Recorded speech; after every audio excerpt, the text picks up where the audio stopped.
बहुचर्चित यौन शोषण के मामले में 2013 में उन्हीं के कर्मचारी राजकुमार दांगी द्वारा राघव जी पर यौन शोषण का आरोप लगाया गया था। भोपाल पुलिस द्वारा 377 धारा को लेकर एफआईआर दर्ज की गई थी। इस एफआईआर के विरोध में राघव जी द्वारा जबलपुर हाईकोर्ट में एफआईआर निरस्त करने की मांग की गई थी। लगभग 10 साल के लंबे सफर के बाद कल जबलपुर हाईकोर्ट द्वारा अंतरिम आदेश के रूप में राघव जी पर हुई सभी एफआईआर को स्वतः निरस्त करने के आदेश दिए हैं।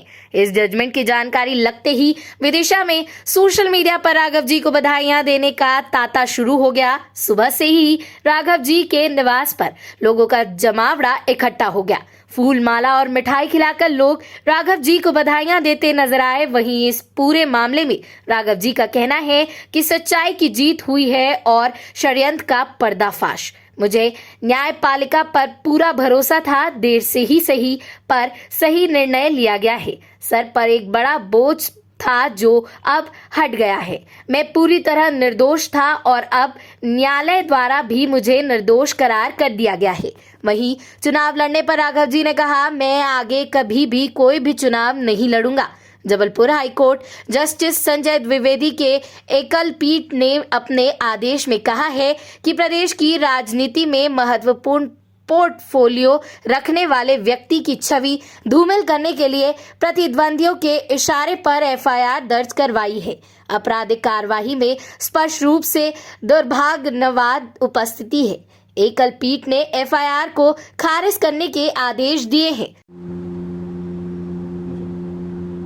माननीय उच्च न्यायालय का जो फैसला आया है जिसमें आपको पूरी तरह दोष मुक्त किया है और एफआईआर निरस्त की है, क्या पूरा मामला था और कैसा लग रहा है आपको? ये असल में 2013 जुलाई में एक व्यक्ति ने मेरे खिलाफ शिकायत की कि इन्होंने मेरे साथ अप्राकृतिक सेक्स किया है और उसके आधार पर मेरे ऊपर एक प्रकरण दर्ज हुआ धारा 377 के अंतर्गत।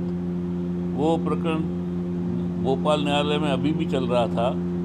इस बीच हमने 2016 में हाई कोर्ट में एक रिट याचिका की जिसमें हमने मांग की थी कि एफआईआर गलत है, इसलिए इसको निरस्त किया जाए। उसकी सुनवाई फिर अभी जाकर अप्रैल 2023 में हुई और सुनवाई होने के बाद जजमेंट रिजर्व रखा गया। फिर छुट्टियां ख़त्म होने के बाद 14 जून 2023 को फैसला सुनाया गया, जो 16 तारीख को अपलोड हुआ और पूरी जगह ऑनलाइन वो चला गया। तब से लोगों को मालूम पड़ा कि वो प्रकरण, और उसमें हाई कोर्ट के माननीय न्यायाधीश ने ये फैसला किया है कि जो शिकायत की गई है वो दुर्भावनापूर्ण है, बदनीति से की गई है और एक उच्च पद पर बैठे हुए व्यक्ति की छवि धूमिल करने के हिसाब से की गई है, इसीलिए उसको निरस्त किया जाता है। और जितनी प्रोसीडिंग चल रही हैं हमारे खिलाफ वो सब अपने आप समाप्त हो जाएंगी, ऐसा फैसला उन्होंने किया है। तो इससे स्पष्ट है कि सत्य की जीत हुई है, न्याय की जीत हुई है।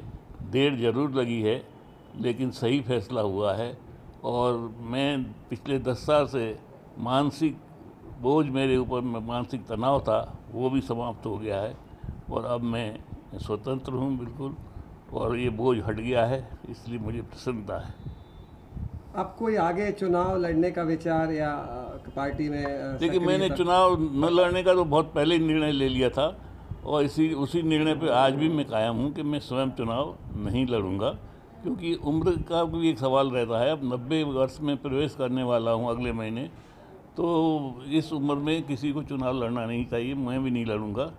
चुनाव न लड़ने का तो मैंने निर्णय किया है, लेकिन राजनीति में की धारा में चलते रहेंगे। एफआईआर निरस्त मतलब सारे केस अब किसी भी कोर्ट या कहीं हाँ, भी किसी भी कोर्ट में कोई केस चल रहा होगा तो सब प्रोसीडिंग्स अपने आप जजमेंट में लिखा हुआ है कि स्वतः समाप्त हो जाएंगी। ऑटोमेटिकली वर्ड यूज़ किया है, तो अपने आप वो समाप्त हो जाएंगी। विदिशा जिला ब्यूरो चीफ अनिल शर्मा की रिपोर्ट।